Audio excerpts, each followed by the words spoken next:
ในไงตีผมบุญค่าใช้5 ឆ្នាំ 2026បងប្អូនទទួលបានកំងមួយម៉ោងឥឡូវនេះម៉ោង 3:38 នាទីកំងនេះម៉ោង 3:55 នៅខាង Andover លុយគិតទឹកមុនបាន$39ពី Andover ទៅបលិញហោះនៅ Boston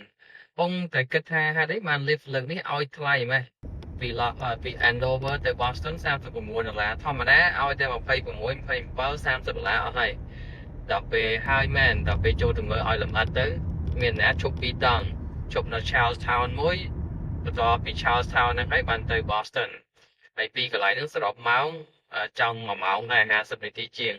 ហើយដល់ពេលវាដាក់ដំបងឲ្យយើងរើសណាវាដាក់តែអាចជើងដំបងពី Andover ទៅ Charlestown នេះ20ម៉ានអត់ទៅ33-34នាទីឯងវាប្រកបអាចជើងចុងក្រោយពួកនេះឆ្លាតមែនតើហ្មងដឹងថាយើងអត់យកវាឲ្យលុយតិចពេកហ៎ដល់ពេលឃើញលុយច្រើនយកវឹបមើលតាមក្រោយចំអានេះបោកយើងសោះតែមិនអីទេថ្ងៃនេះថ្ងៃអាទិត្យផ្សិលមិញអត់បានចេញទៅរត់អត់មានជើងកំងអញ្ចឹងខ្ជិលចេញនៅផ្ទះហ្មងទៅអញ្ចឹងថ្ងៃនេះថ្ងៃចុងសប្តាហ៍ហើយចុងសប្តាហ៍ថ្ងៃអាទិត្យយើងបាជារត់ត្រឹម 3-4 ម៉ោងចាំមើល 3-4 ម៉ោងនោះបានលុយប្រហែលឥឡូវនេះម៉ោង 6:20 នាទីល្ងាចហើយថ្ងៃចាំងពេញមុខមកចិត្តបានទៅផ្ទះហើយបានលុយ$100ហើយ100តិចតួចបងប្អូនមើលនៅក្នុងវីដេអូឃើញដើមឈើដុះប្របតាមផ្លូវច្រើនអត់ទេនៅខែក្តៅនៅខាង New England ខ្ញុំហ្នឹងដើមឈើនៅតាមផ្លូវច្រើនណាស់ខែក្តៅអញ្ចឹងវាដុះមែកសាខាស្លឹកឈើអីមិនលប់ស្រួលបើកនៅតាមផ្លូវអត់សូវក្តៅប្រហែលទេប៉ុន្តែនៅក្តៅទៀតក្តៅហាក់ផែនឹងស្រុកយើងដែរក្តៅ30ជាងចុង40នោះដូចថ្ងៃនេះអីvẫnឡើងចុង40អង្សាសេពេលខែត្រជាក់អាស្លឹកឈើអស់ហ្នឹងជ្រុះអស់ហើយនៅសល់តែមែកឆ្កឹងឡើងទៅលើតែដល់ពេល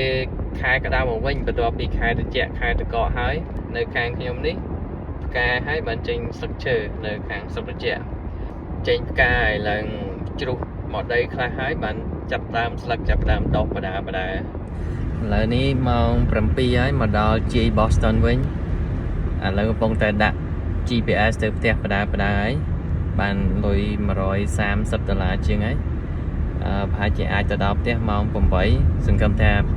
នៅតាមផ្លូវមានភ្ញៀវដឹកចុះបានលុយចាក់សាំង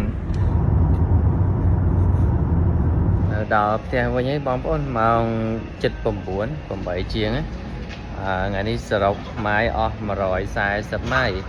ហើយបើគិតជាគីឡូប្រហែលជា220ជាងគីឡូបានលុយសរុប160